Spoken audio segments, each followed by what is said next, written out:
केन्दुईपसी जमुनापसी चेमेला प्रभृति धानमंडी को बीजेपी कृषक मोर्चा राज्य सभापति श्री महेश्वर साहू तोफानी गस्त करिसेंती। एही धानमंडी ग्रस्त समय केंद्र सरकार को धान संग्रह निर्देशावली प्रावधान अनुଯାयी धानमंडी गुड़िक ठीकठाक काम करुछंती कि नहीं तार तदारख राज्य सभापति श्री महेश्वर साहू करथिले। ओडिशा रे बीजेपी मोहन चरण माझी सरकार आसिबा परे चाषी मानकर आय को 2 गुणा करबा पई कृषक कल्याणकारी योजना मान चालू करिसेंती।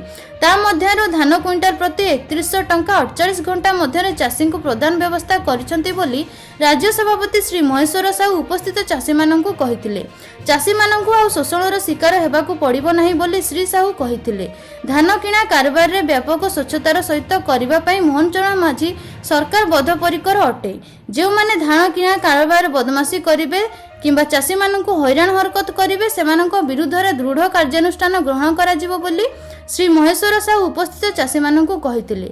उपस्थित चाषी माने ओडिशार मुख्यमंत्री श्री मोहन चरण माझी को धान क्विंटाल प्रति 3100 टंका करिथिबारु धन्यवाद देवा सहित कृतज्ञता जणाइथिले।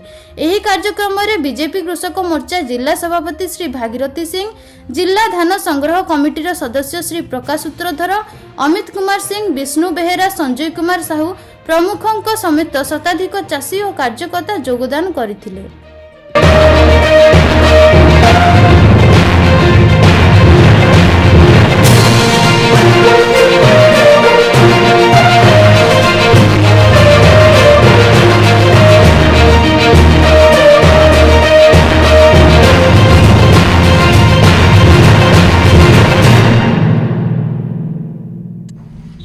कौन कहे आज जो आसते अनुध्यान कले कौन देखिले सब देखो ओडिशा रे मोहन माझी मुख्यमंत्री सरकार हला परे चाषी मान को खरीफ जो धान किना चली क्विंटाल प्रति 3100 टंका आमर बीजेपी मोहन माझी सरकार दौरान एवं विगत जो नवीन पट्टनायक बीजेडी सरकार थिला सेतबले से 2015 मसीह घोषणा करते बरगड़ जिला सोहला चाषी मान को 100 टंका बोनस देवे तांको सरकार पलैला देले नहीं किंतु बीजेपी गत निर्वाचन इस्तार आम कही आम सरकार को आसिले धान क्विंटाल प्रति आम 3100 टंका दबू।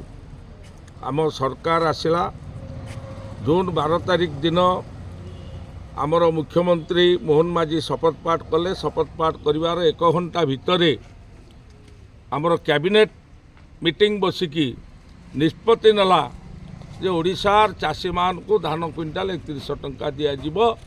वर्तमान आमर 3100 टंका धान क्विंटाल सारा राज्य में चाषी मान को दि जाउची एवं ए परिप्रेक्षी रे कटनी छटनी हम नहीं।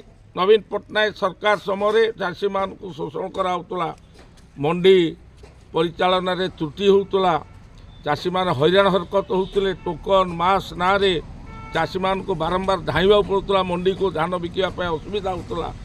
किंतु आज चाषी माने धान धरिक आसुचंती, आराम रे धान बिकुचंती, कटनी छट नाही एवं धान क्विंटाल 3100 टंका चाषी 48 घंटा भीतर पाउची।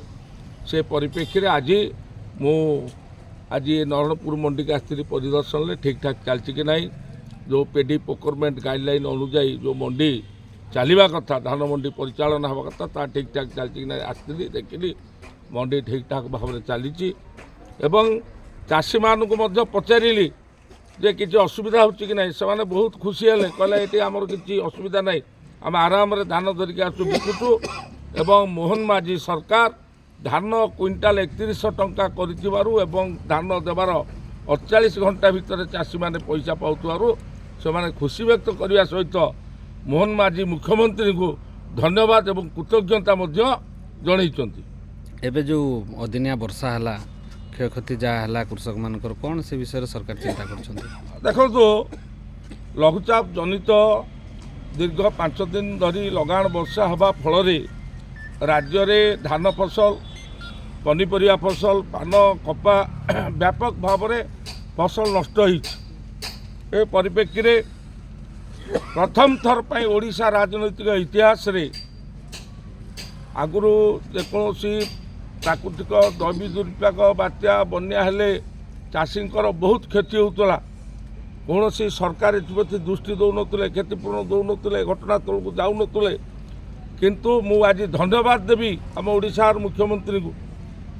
ଏଇ ଯେଉଁ ଲଗାଣ ବର୍ଷାରେ ଚାଷୀମାନଙ୍କର କ୍ଷତି ହେଲା, ତୁରନ୍ତ ଆମ ମାନ୍ୟବର ମୁଖ୍ୟମନ୍ତ୍ରୀ ପୁରା କ୍ଷତିଗ୍ରସ୍ତ ଅଞ୍ଚଳକୁ ଗସ୍ତ କରିକି ପୁରା ବିଲକୁ ଯାଇକି ଧାନ ଫସଲ ଅନ୍ୟାନ୍ୟ ଫସଲକୁ ପୁରା ଦେଖିଲେ, ପରିଦର୍ଶନ କଲେ, ଚାଷୀମାନଙ୍କ ସହିତ ମିଶିଲେ, ତାର କ୍ଷତିପୂରଣ ଦେବା ପାଇଁ ମଧ୍ୟ ଘୋଷଣା କରିଛନ୍ତି।